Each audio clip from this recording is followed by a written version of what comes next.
सभी को जय मसीह की, जय मसीह की। आप सभी को पुनरुत्थान की बहुत बहुत शुभकामनाएं। Happy and blessed resurrection day to all of you. हम मुस्कुराए क्योंकि कब्र खाली है और यीशु मसीह कब्र में नहीं है, और हम धन्यवाद देते हैं कि हम उसे सुबह ढूंढने नहीं जाते हैं। कितने लोग प्रभु को ढूंढते हैं सुबह सुबह। हमारे ट्रेडिशन नहीं है कि सुबह उठ के हम जाएं और उसको ढूंढें। हम जहां भी उसके नाम का विश्वास करते हैं वो वहां मौजूद होता है। तो हम सब एक दूसरे के जो बगल में बैठे हैं, हम सब मुस्कुराते हुए उनकी तरफ मुड़े और कहें कब्र खाली है, और आज तुम्हारी भी कब्र खाली होगी। बोले अपने पड़ोसी को बोले क्या तुम्हारी भी कब्र खाली होगी यीशु मसीह नासरी के नाम से।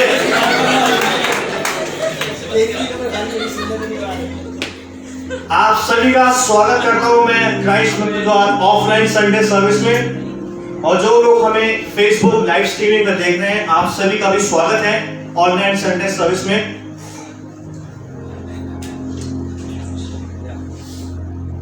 आइए हम लोग अपनी अपनी बाइबल्स में निकालेंगे पहला कुरिन्थियों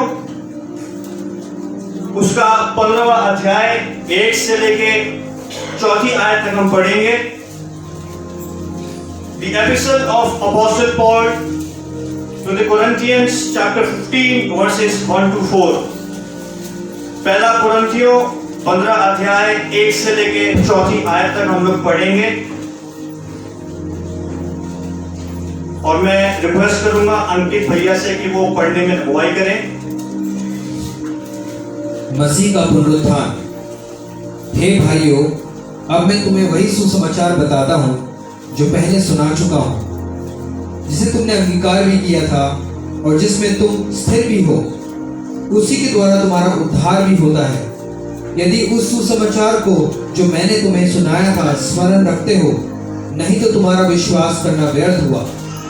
इसी कारण मैंने सबसे पहले तुम्हें वही बात पहुंचा दी जो मुझे पहुंची थी कि पवित्र शास्त्र के वचन के अनुसार यीशु मसीह हमारे पापों के लिए मर गया और गाड़ा गया, और पवित्र शास्त्र के अनुसार तीसरे दिन जी भी उठा। मैं रिक्वेस्ट करूंगा आपसे कि आप फिर से 4 आयत को दोबारा पढ़ें। और गाड़ा गया और पवित्र शास्त्र के अनुसार तीसरे दिन जी भी उठा। ये है सच्चा खुदा जिसको मौत भी नहीं रोक पाई। This is one of the uniqueness of Christianity in all human history. हमें घमंड होना चाहिए यीशु मसीह पे कि उसको मौत भी नहीं रोक पाई। बहुत सारे लोग आए और मौत ने उन्हें दबोच लिया, लेकिन प्रभु यीशु मसीह ने मौत के मुंह पे एक जोरदार लात मारी और कहा तू मेरा कुछ नहीं बिगाड़ सकती।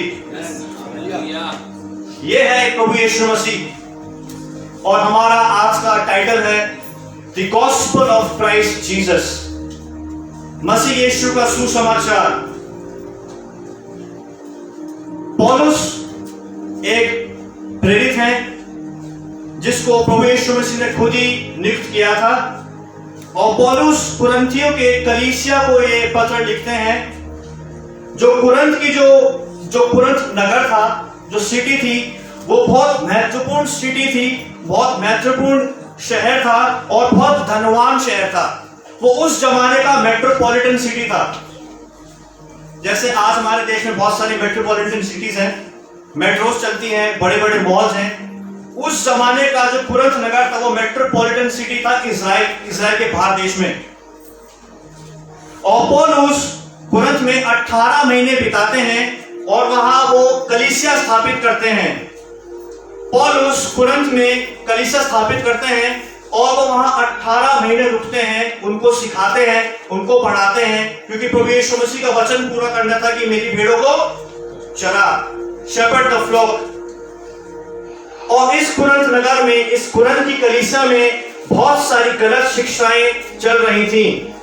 कुरिन्थ के लोग ये तो मानते थे कि प्रभु यीशु मसीह का जिलाया जाना है, प्रभु यीशु मसीह जी उठे हैं, लेकिन वो इस बात पर यकीन नहीं करते थे कि हम भी जलाए जाएंगे।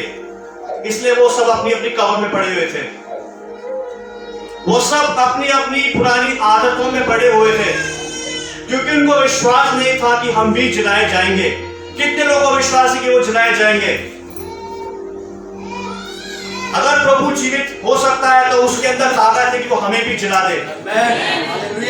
उसके अंदर सामर्थ है हमें जिलाने की।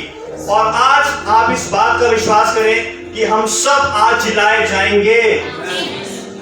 हमारे बंधनों से, हमारे पापों से, हमारी बदकारियों में से, हमारी बीमारियों में से प्रभु आज हम सबको जिलाने पर है। और पवित्र आत्मा यहाँ पे है और हम पवित्र आत्मा को काम करने दें। आज की सुबह हम लोग तीसरी और चौथी आयत पे ध्यान देंगे। मैं आपको शॉर्ट में बता देता हूं। पहली आयत में पौलुस कहते हैं, हे भाइयों। यहाँ पे भाई और बहन दोनों से बात हो रही है। Paul in this verse is being inclusive. यहाँ पे कलीसिया में पौलुस हर किसी से बात कर रहा है, स्त्री से भी, पुरुषों से भी, छोटे बच्चों से भी, सबसे पौलुस बात करता है। और क्या कहता है कि हे भाइयों, अब मैं तुम्हें वही सुसमाचार बताता हूं जो पहले सुना चुका हूं। यह सुसमाचार पौलुस बोलते हैं किसी आदमी का नहीं है, यह सुसमाचार किसी प्रेरित का नहीं है, यह सुसमाचार स्वयं प्रभु यीशु मसीह का है। सुसमाचार का मतलब होता है गुड न्यूज। उस जमाने में क्या होता था कि जब राजा लोग जंग के साथ जब युद्ध में जाते थे, तो जब राजा जब युद्ध जीत जाता था तो वो अपने दूत को भेजता था सुसमाचार लेके कि हम युद्ध जीत चुके हैं। और पौलुस यहां बताता है कि यीशु मसीह युद्ध जीत चुका है, उसने मौत को हराया है। और वो सुसमाचार पौलुस सुनाता है। अभिषेक का सुसमाचार नहीं है, एंथनी भाई का सुसमाचार नहीं है, प्रभु यीशु मसीह का सुसमाचार है। दूसरी आयत में पौलुस यहां बताते हैं, उसी के द्वारा तुम्हारा उद्धार भी होता है। यहां पे उद्धार का जो मतलब है वो है कंटिन्यू प्रेजेंट टेंस। प्रभु यीशु मसीह ने हमें उद्धार दे दिया है, अब हमें उस उद्धार को बरकरार रखने की आवश्यकता है, हमें उसको मेंटेन करने की आवश्यकता है। यहाँ पे यूनानी अर्थ में, यूनानी भाषा में जो असली अर्थ उद्धार का बनता है वो है रोज अपने उद्धार को जियो। पौलुस फिलिपियोस के 2 अध्याय के 12 पद में क्या कहते हैं, आप घर जाके पढ़ लीजिएगा। पौलुस वहां बताते हैं कि अपने धर्म के काम को डरते हुए, कांपते हुए पूरा करते जाओ। हमें रोज अपने जीवन को उद्धार में जीना है। उद्धार पाए व्यक्ति के समान अपने जीवन को जीना है। और जो व्यक्ति उद्धार पा लेता है वो वापस दोबारा गलत चीजों में नहीं जाता है, वो उन चीजों में नहीं जाता है जो हमें यीशु मसीह से अलग करती हैं। पौलुस ये बताना चाह रहा है कि वो सुसमाचार तुम्हारे पास है, प्रभु यीशु मसीह का सुसमाचार। The gospel of Christ is with you। और उसी के द्वारा तुम्हारा उद्धार हुआ है। उद्धार का मतलब होता है छुटकारा, डिलीवरेंस, किसी को छुड़ा लेना। हम तीसरी और चौथी आयत दोबारा पढ़ेंगे और इस पे हम लोग ज्यादा ध्यान देंगे। इसी कारण मैंने सबसे पहले तुम्हें वही बात पहुंचा दी जो मुझे पहुंची थी, कि पवित्र शास्त्र के वचन के अनुसार यीशु मसीह हमारे पापों के लिए मर गया और गाड़ा गया, और पवित्र शास्त्र के अनुसार तीसरे दिन जी भी उठा। यह है सुसमाचार कि प्रभु मारा गया, गाड़ा गया और तीसरे दिन मुर्दों में से जी उठा। यह पूरे मानव इतिहास में किसी ने नहीं किया, सिर्फ किसने किया? प्रभु यीशु मसीह ने, क्योंकि वो स्वयं परमेश्वर है। जिस सुसमाचार की बात पौलुस कर रहे हैं पहले दूसरी आयत में, वो सुसमाचार बहुत स्पष्ट हो जाता है तीसरी और चौथी आयत में कि वो मारा गया, गाड़ा गया, और उसका एविडेंस बाइबल में भी है। और चेलों ने प्रभु यीशु मसीह को जीवित देखा है। प्रभु यीशु मसीह के एविडेंस हैं, लोगों ने देखा है, चेलों ने देखा है उसको। जो कुरंत कलीसिया के जो लोग थे वो चिंता कर रहे थे कि हम कब जी उठेंगे, हमारा कब जिलाया जाना होगा। पौलुस इस बात को बताते हैं, और सबसे पहले पौलुस जिस बात को बताते हैं वो कहते हैं कि अगर यीशु मसीह का पुनरुत्थान हुआ है तो तुम्हारा भी होगा। इस बात को कुरंत के लोग विश्वास नहीं कर रहे थे, क्योंकि पौलुस के जाने के बाद वहां पे बहुत गलत शिक्षाएं और गलत शिक्षक घुस गए थे। पौलुस बताते हैं कि तुम्हारा भी जिलाया जाना होगा। अगर प्रभु यीशु मसीह जीवित है तो वो तुम्हें भी जीवित कर सकता है आज भी। मसीह विश्वास जो है वो प्रभु के पुनरुत्थान पे ठहरा हुआ है। अगर मसीह का पुनरुत्थान नहीं हुआ तो हमारा विश्वास करना क्या है? व्यर्थ है। लेकिन प्रभु ने ये प्रूफ करा है कि वो खुदा है, मौत को हरा के। सिर्फ प्रभु यीशु मसीह है जिसने मृत्यु को हराया है। तीसरी आयत में यह लिखता है, इसी कारण मैंने सबसे पहले तुम्हें वही बात पहुंचा दी कि प्रभु जीवित है, कब्र खाली है, वहां पड़ा नहीं है। जो मुझे पहुंचाई थी पवित्र शास्त्र के वचन के अनुसार यीशु मसीह हमारे पापों के लिए मारा गया। पौलुस यहां पे बोलता है कि यीशु मसीह तुम्हारे पापों के लिए मारा गया है। यूनानी भाषा में पाप को कहते हैं हमार्शिया।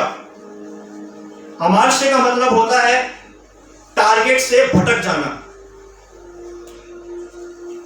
अब उस जमाने में ओलंपिक्स होते थे और धनुष बाण का कंपटीशन होता था। जैसे हम लोग बहुत सारे लोग मेलों में गए होंगे, वहां पे गुब्बारे फोड़ने का कंपटीशन होता है ना, बंदूक से छर्रे वाली गोली से मारते हैं, गुब्बारे फोड़ते हैं। तो वैसे ही उस जमाने में ग्रीक टाइम में क्या होता था कि एक बड़ा सा सर्कल बनाया जाता था, उसके अंदर 4 सर्कल होते थे और बीच में लाल सर्कल होता था, लाल निशान होता था और उसमें तीर मारना पड़ता था।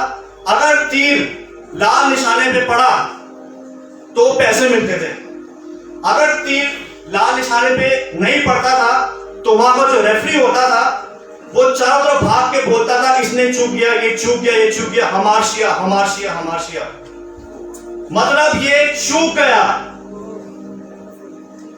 मुझे आशा कि आपको बात समझ आई है। जो तीर है, तीर कमान उससे तीर निकलता है, उस तीर ने उस लाल निशाने पे नहीं लगा बल्कि उससे चूक गया। और जो रेफरी था वो इतना तेज तक चला था, उसने पूरे में गा दिया, ये चूक गया, ये चूक गया, ये चूक गया, ये चूक गया। हम भी कभी कभी करते हैं ना कि वो चूक गया, वो चूक गया, वो चूक गया। ये है पाप। हमें जाना तो था झांझरा, हम चले गए क्लेमेंट टाउन। मिसप्लेस हो जाते हैं लोग। मुझे जाना सचिन भाई के, मैं चला गया रितेश के। मुझे जाना था अनमोल के, मैं चले गया विनीत भाई के। मैं चूक गया। पौलुस बोलते हैं उस चूक को सुधारने के लिए प्रभु मारा गया।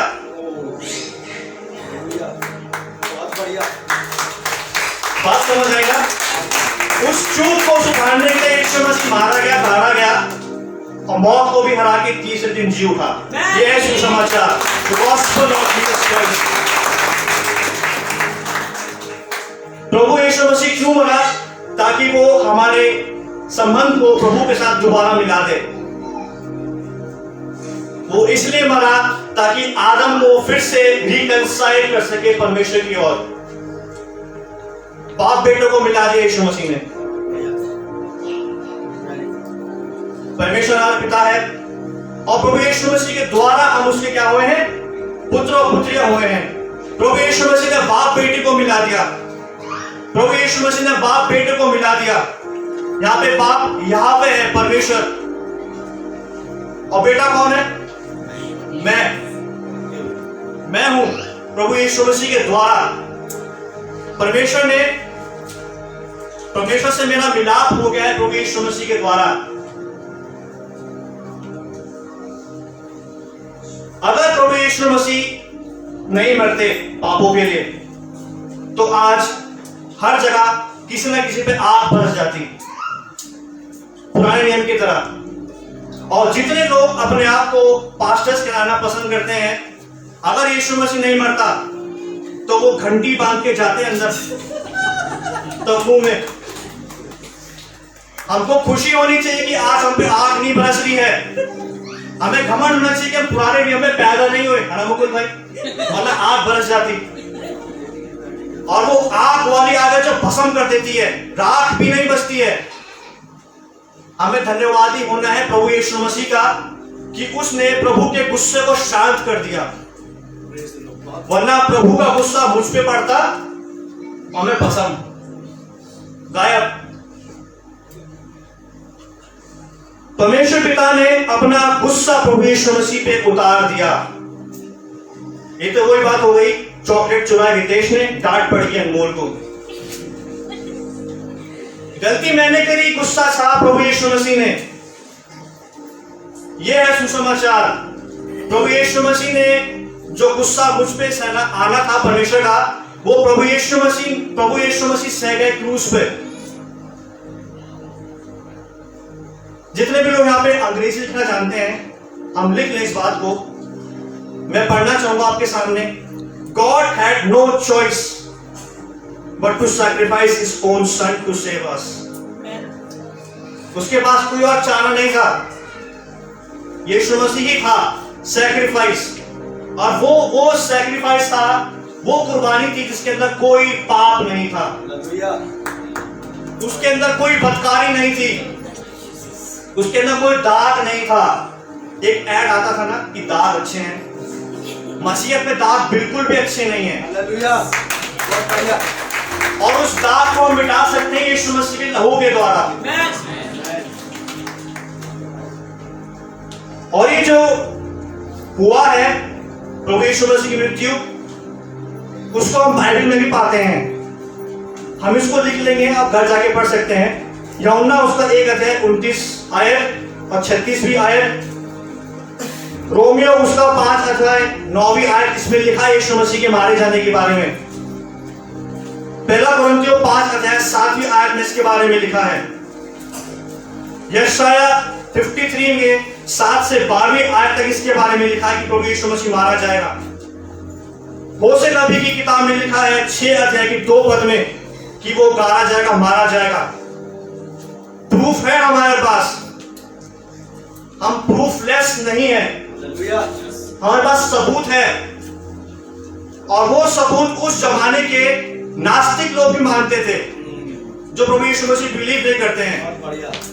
And I can challenge anyone and I can prove the resurrection of Christ. हम प्रूव कर सकते हैं, साबित कर सकते हैं यीशु मसीह के पुनरुत्थान को। हम चौथी आयत को पढ़ेंगे अंकित भाई के साथ। और गाड़ा गया और पवित्र शास्त्र के अनुसार तीसरे दिन जी भी उठा। वो जी उठा, कब्र खाली है, सुबह ढूंढने जाने की जरूरत नहीं है। सुबह मत जाना ढूंढने, आप जहां बैठ जाओगे प्रभु यीशु मसीह के नाम पे विश्वास करके वो आपको वहीं मिलेगा। विश्वास करना है यीशु मसीह पर। यह है सुसमाचार कि रोज फ्रॉम द डेड अगेन। मौत भी उसका कुछ नहीं बिगाड़ पाई। और इस पुनरुत्थान को लोगों ने देखा है अपनी आंखों से, तभी लिख रहे हैं। अगर नहीं देखते तो नहीं देखते, नहीं लिखते। पौलुस ने प्रभु यीशु मसीह का दर्शन पाया था दमिश्क के रास्ते पर। और जो लोग ये बोलते हैं कि नहीं उसने नहीं देखा, तो एक और बात को प्रूफ करा जा सकता है कि पौलुस चेलों के साथ रहा जिन्होंने उसको असली हाल में देखा है। जीवित प्रभु यीशु मसीह को पतरस ने देखा है, यूहन्ना ने देखा है, याकूब ने देखा है, थोमा ने देखा है। हम लोग के पास सबूत है, हमें डरने की आवश्यकता नहीं है। और पवित्र आत्मा हमारी मदद करता है कि हम प्रभु यीशु मसीह को प्रूफ कर सके। बहुत बढ़िया। सबसे पहला एविडेंस हमारे पास बाइबल है। बाइबल में लिखा है। और जो लोग सेक्युलर हैं, जो यीशु मसीह पे विश्वास नहीं करते, वो भी इस बात को मानते हैं कि यीशु मसीह जी उठा है। वो मानते हैं, साबित है, प्रूफ है हमारे पास।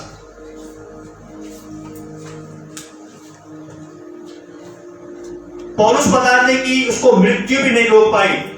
शैतान, शत्रु जितना मर्जी क्रूस को छुपा ले, पुनरुत्थान को कभी खत्म नहीं कर सकता और ना कभी देर तक छुपा सकता है।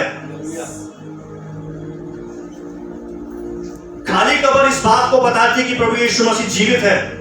और ये मानव इतिहास का सच्चा तथ्य है। पूरी ह्यूमन हिस्ट्री में ऐसा किसी ने नहीं किया। Only Christ did that. I am जोरदार ताली प्रभु यीशु मसीह के लिए बजाएं।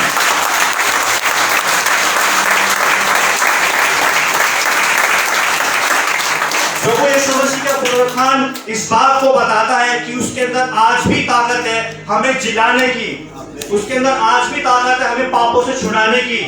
उसके अंदर आज भी ताकत है हमें हमारी कब्रों से बाहर निकालने की। गढ़ों को उठा देने वाली ताकत प्रभु यीशु मसीह के पास है, और मौत के गढ़ उसने ऑलरेडी तबाह कर दिए। ये देश खुश हो रहा है। हमें विश्वास करने की आवश्यकता है प्रभु यीशु मसीह पर। हमें उस पर घमंड करने की आवश्यकता है कि उसने मौत को भी हरा दिया, जिसको कोई नहीं हरा सकता। प्रभु यीशु मसीह ने पाप, मृत्यु, श्राप, संताप, चंगाई, शैतान पे विजय पाई है, और उस यीशु मसीह के नाम पर हम विश्वास करते हैं। उसके लिए हम यहाँ पे क्या हुए हैं? जमा हुए हैं। हम पढ़ेंगे 20वीं आयत को 15वीं अध्याय की। परंतु सचमुच मसीह मुर्दों में से जी उठा है, और जो सो गए हैं उनमें वे पहला फल हुआ। हम सिर्फ इसकी पहली वर्ड को देखेंगे, पहले लाइन को। परंतु सचमुच मसीह मुर्दों में से जी उठा है। पौलुस बहुत कॉन्फिडेंस के साथ इस बात को कहता है, क्योंकि उसने यीशु मसीह को देखा है। पौलुस बहुत अधिकार के साथ कहता है, अथॉरिटी के साथ कहता है कि प्रभु जिंदा है, क्योंकि उसने प्रभु यीशु मसीह से मुलाकात की है। He had an encounter with Christ. प्रभु यीशु मसीह के साथ मुलाकात जिसकी हो जाती है, फिर वो शाऊल नहीं रहता, वो पौलुस बन जाता है। होली स्पिरिट के द्वारा, पवित्र आत्मा वो डायनामिक पावर है, वो फोर्स है। अगर एक बार आपके साथ वो टकरा गया होली स्पिरिट, तो फिर वो आपको यीशु मसीह काम का बना देता है। इस बात को मैंने एक्सपीरियंस किया है। और जिस फोर्स की हम बात करते हैं पवित्र आत्मा की, जब वो उतरता है ना, उसका 1% भी नहीं होता हो। सोचे 100% कितना होगा। प्रभु यीशु मसीह में वो ताकत है जो आदमी को बदल के रख दे, जो इसको इसमें बदल दे। वो सचिन को पौलुस में बदल सकता है।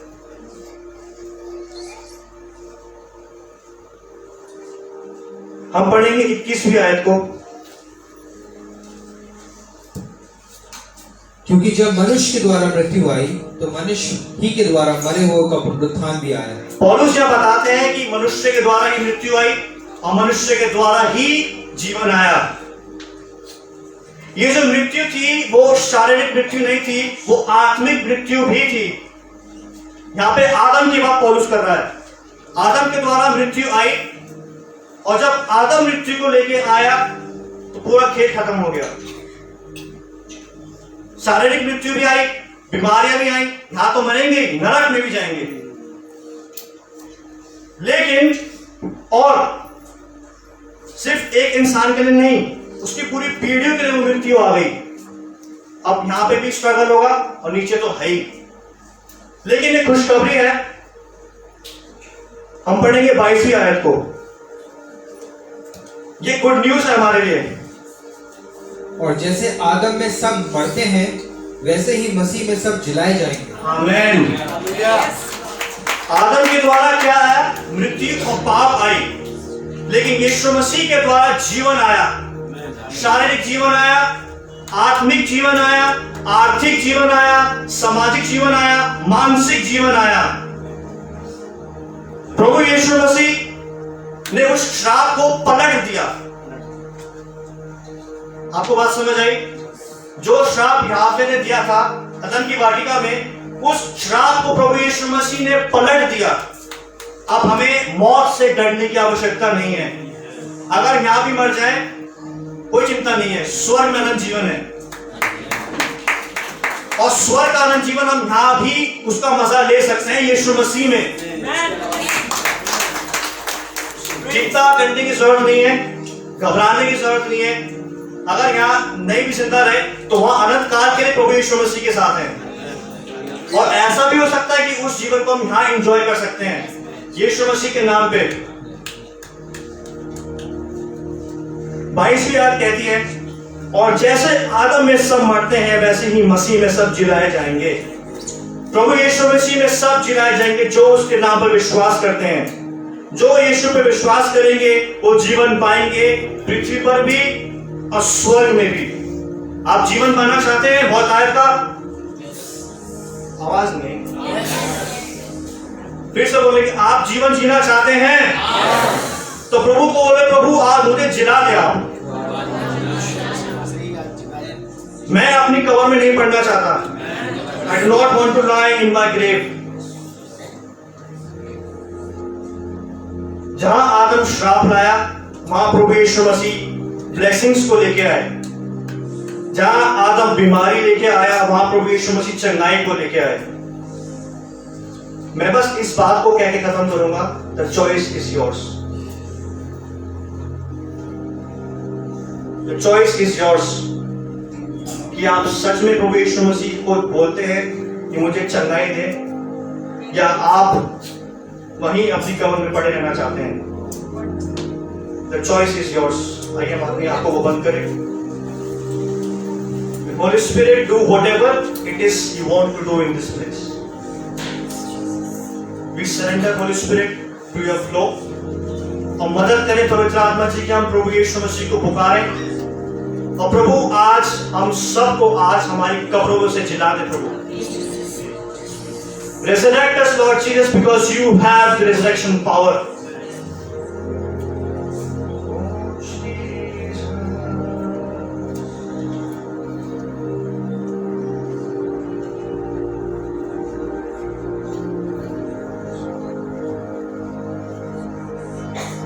प्रभु आज आप हमें जिलाएं।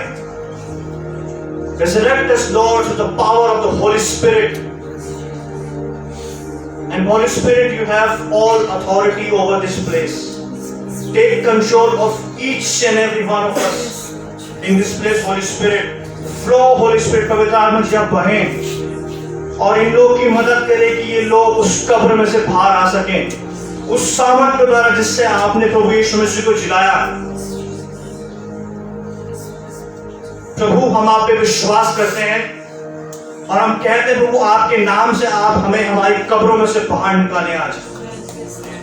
I do not want to stay the same। मैं वो पुराना व्यक्ति नहीं बनना चाहता प्रभु। आप मुझे रेजरेक्ट करें होली स्पिरिट, रेजरेक्ट करें प्रभु। Holy Spirit, pour down your fire in this place and on this people।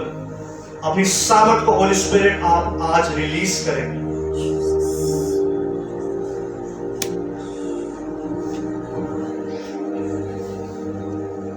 प्रभु यीशु मसीह आज आप हमें सबको रेजरेक्ट करें प्रभु, क्योंकि आपने मौत को हराया प्रभु। और मैं आज अपनी उस मौत को हराता हूं प्रभु यीशु मसीह आपके नाम से। मैं उन पापों पे प्रभु विजय लेता हूं यीशु मसीह नासरी आपके नाम से। मैं अपनी बदकारी पे प्रभु, अपनी बीमारियों पे, अपने उन श्रापों पे प्रभु यीशु मसीह नासरी आपके नाम से विजय लेता हूं, क्योंकि आप विजयी प्रभु हैं। You are victorious Lord. धन्यवाद देते हैं यीशु मसीह, और आपका आत्मा हमारे बीच में है। जितने भी लोग हमें ऑनलाइन देख रहे हैं प्रभु उन सबको ब्लेस करें। आप इनको भी प्रभु यीशु मसीह रेजरेक्ट करें। धन्यवाद देते हैं इस प्रार्थना को हम प्रभु यीशु मसीह नासरी में आपके नाम से मांग लेते हैं। आइए जोरदार तारीफ प्रभु यीशु मसीह के लिए बजाएं। वो जिंदा है और कब्र खाली है।